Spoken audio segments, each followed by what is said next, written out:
Ah, vous choisissez donc le plat. Merveilleux. Maintenant, admirez. Nous allons préparer un plat qui s'appelle « Quand je vais dire ça à ma femme ». Pour ce plat, il nous faut un bon poulet, un gros oignon, le jus d'un citron vert, 2 gousses d'ail, de la purée de tomates, attention, de la purée, pas du jus, des graines à roussir et des épices colombo. De plus, il vous faudra pour un bon accompagnement 500 g de riz basmati, des épices comme de la cardamome, de la cannelle, etc. Un oignon, votre filet de casserole et bien sûr du beurre. C'est parti. Nous allons donc commencer par la découpe du poulet. Et c'est parti. Donc je voudrais bien que vous me coupiez tout et que vous me récupériez les ailes, les cuisses, le blanc et le cou. Je vous regarde. Vous avez le couteau. Faites attention de ne pas trop vous couper, ça serait quand même dommage. Pour l'instant, je pense que quelqu'un va pouvoir aussi éplucher l'oignon, je pense, pendant que 2 personnes coupent le poulet. Chef, comment me conseillez-nous pour la découpe du poulet? Alors, la découpe du poulet, c'est très important. Il faut suivre les parties, c'est-à-dire qu'il faut réussir à les détacher. Donc, en faisant comme il fait et bien découper le blanc, cela en découpant la cuisse, pardonnez-moi. Exactement. Attention de ne pas vous couper. Nous n'avons pas beaucoup de pansements. Il faut briser le carotillage et ne pas briser la table. Voilà.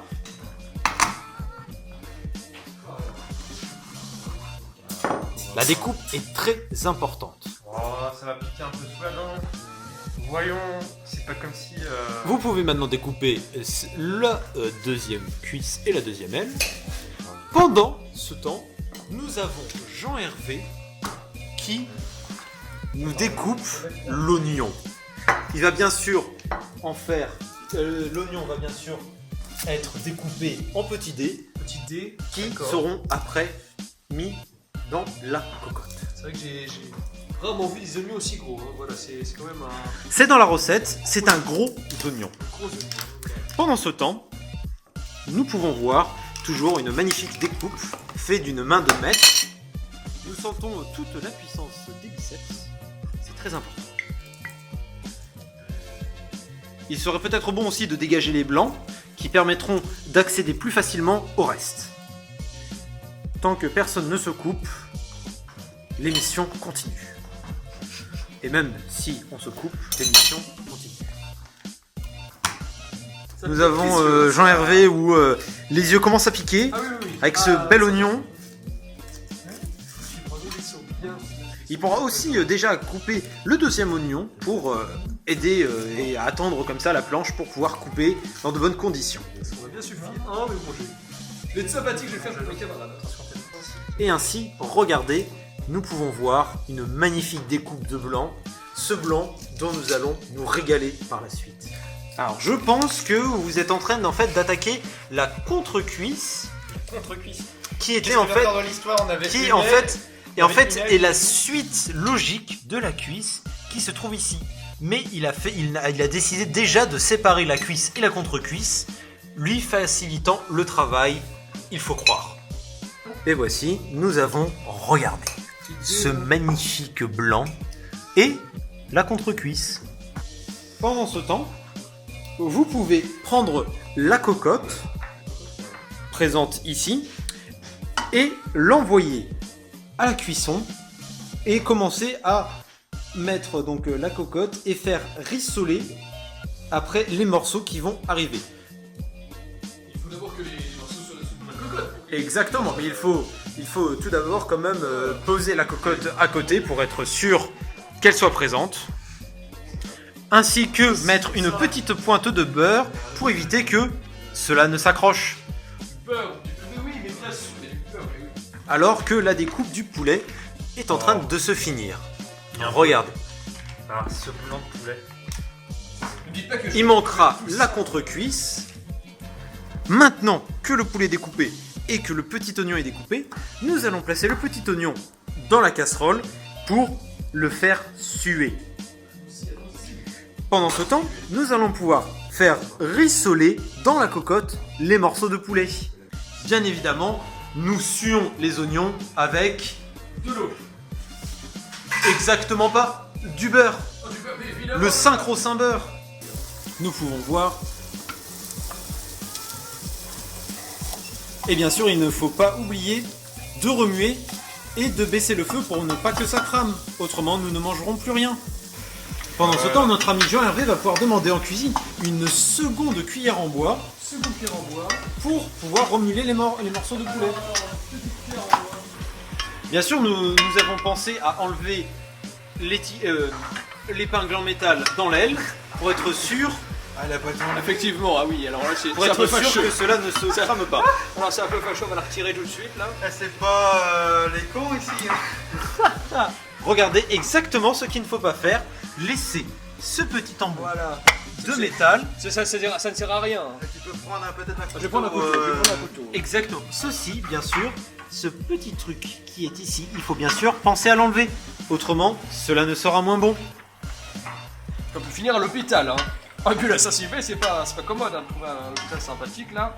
Nous faisons toujours attention à ce que Allez. les oignons ne crament pas. Maintenant, Admirez. Ces magnifiques oignons. Ils sont presque en train d'être sués, mais c'est parfait. Et notre poulet. Bien sûr, pour rissoler, nous allons adapter la technique et nous allons mettre à feu vif pour le poulet. Pendant que les oignons sont en train d'être sués tout tranquillement avec le couvercle, nous pouvons après les oublier un petit peu. Et pendant ce temps, nous allons saisir pour rissoler rapidement. Nous allons saisir le gras pour être sûr qu'il soit bien saisi. Donc nous allons mettre le côté gras là où il y a le feu. Exactement comme ça. Là, il est très bien comme ça. Non, il était très bien avant. Puisque le feu, bien sûr, vient d'en dessous. Il faut juste que ce soit légèrement coloré. Et quand la viande sera juste légèrement colorée, nous saurons qu'elle sera rissolée et nous pourrons la débarrasser sur une assiette. Pendant ce temps, les oignons ont été découpés et ils vont pouvoir attendre ici leur petit tour quand les morceaux de viande seront partis. Et nous avons l'ail qui est il faut le finement le ciseler, c'est ça? exactement. C'est ça, d'accord. Maintenant, nous allons vite fait les retourner puisqu'ils semblent bien saisis d'un côté pour éviter qu'ils ne soient pas trop cuits. Ceci est une étape relativement difficile et nous constatons que Gustave arrive tout de même à la maîtriser sans l'aide de ses deux camarades qui sont en train de se... Ah bah non, ils travaillent, il ne faut pas être si médisant que ça. Ils sont en train de bien découper l'ail qui est très important pour la suite du travail. Petite expression publicité, on ne fait pas que se toucher la nouille, hein, voilà. Bien évidemment, quand les morceaux semblent bons, nous pouvons les décaler un à un sur l'assiette pour après, puisqu'ils sont juste saisis, puisque après ils seront recuits, bien évidemment. Il faut juste qu'ils soient rissolés. Donc c'est-à-dire qu'ils aient une toute petite couleur sans être totalement cuits, puisqu'après ils auront un peu mariné avec le reste. Il pourra bien sûr vérifier aussi vite fait les oignons, Gérard, pour être sûr qu'ils ne sont pas en train de crever dans d'atroces souffrances. Non, ça sue. Et bien sûr, quand il pensera que les oignons auront assez sué, il va pouvoir faire une étape relativement compliquée et prendre 1,5 fois le volume de riz et le faire bouillir dans une magnifique bouilloire qui est à sa disposition. Nous pouvons voir que cela semble très adapté. Pendant ce temps, nous allons pouvoir faire suer le gros oignon dans la marmite ou la cocotte pour les intimes. Pendant ce temps, nous pouvons voir que c'est bien en train de suer grâce au couvercle. Une petite lichette de beurre. Voilà. Nous allons donc maintenant faire suer ce petit oignon en remuant un peu et en mettant le couvercle et que ce soit parfait.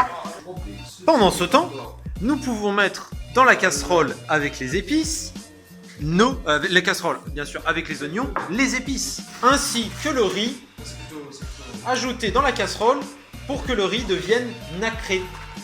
Et bien sûr, il faut bien sûr continuer à mélanger pour ne pas que ça colle, puisque cela serait fort dommage. C'est parti. Allez, hop. Avec un feu très très doux, quand le riz sera nacré, il sera bien sûr le moment, juste quand le riz sera nacré, d'ajouter l'eau et de laisser agir grâce au temps de cuisson qui est indiqué sur le paquet. Tuer tout son eau là, tout. C'est sa mère. Il dégorge tout ce qu'il a, voilà. C'est il n'en peut plus le pauvre, il n'en peut plus. Il est dans le sauna là, voilà. Il faut bien sûr, à ce moment, quand on commence à voir que les oignons sont en train de suer, ajouter l'ail. Ajoutez là, il y a ce moment là, d'accord. Est-ce que le riz semble nacré pour vous, Jean-Hervé? Hervé, mais écoutez, c'est moi. Eh bien, je vais regarder. Tout si le riz est nacré. Est-ce qu'il vous semble Ah oui. donc translucide? Ah oui, oui, regardez, admirez plutôt, voilà. On voit clairement le côté nacré du riz là qui. On dirait des perles, voilà. C'est pour vous dire, on dirait vraiment des perles. C'est donc le moment d'ajouter l'eau, de couvrir, bien évidemment, et de vérifier, Oh, c'est bien joué. de mélanger juste une petite fois pour être sûr que ça soit bien, et de couvrir. Nous pouvons donc ajouter les morceaux de viande avec les oignons. Faut les remettre une deuxième fois, voilà. C'est ça qui est génial, c'est que ça a déjà un peu cuit. On va le remettre pour que ça cuise encore mieux, c'est génial. Pendant ce temps, en plus de ces morceaux de viande, nous allons rajouter les graines à roussir. Il faudra aussi rajouter 3 cuillères de colombo. Un peu de. Voilà. On va en mettre un peu partout, hein. Je pense que c'est comme ça qu'ils font, hein. Je pense que c'est un plat qui doit pas être très français, enfin. Alors que le jus de citron vert est ajouté pendant que Gustave est en train de mélanger avec sa lampe. Avec moi, ça gicle. Ça gicle sur Gustave. Effectivement, là, ça. Ah, il en a plein partout, le pauvre. Hein. Ah, c'est. N'en profitez pas trop, Jean-Hervé. Attention, la deuxième saucée. Gérard, vraiment. Pendant que notre ami Jean-Hervé rajoute, nous allons pouvoir rajouter Et hop, la voilà, le purée petit de rhum. tomates. Petit rhum. Le petit rhum qui est bien passé, hein. Ah, qui est vraiment. Ah là, il est passé comme dans du beurre. Attention, je rajoute Ensuite, nous allons ajouter la purée de tomates. Ah oui, oui, oui. la purée. Là, on Et peut dire que enfin- je l'ai envoyé. La purée. Ah oui, là. Envoyez la purée. Pendant que c'est en train de mélanger, ensuite nous allons pouvoir rajouter de l'eau à hauteur de la viande, puis laisser cuire à couvert pendant 30 minutes. Jusqu'à hauteur de viande. Et voici, nous allons reposer, mettre légèrement, mélanger une petite dernière fois, mettre légèrement plus chaud, Oui, bien évidemment. légèrement. Nous allons pouvoir remettre le couvercle et attendre 30 minutes. À tout de suite.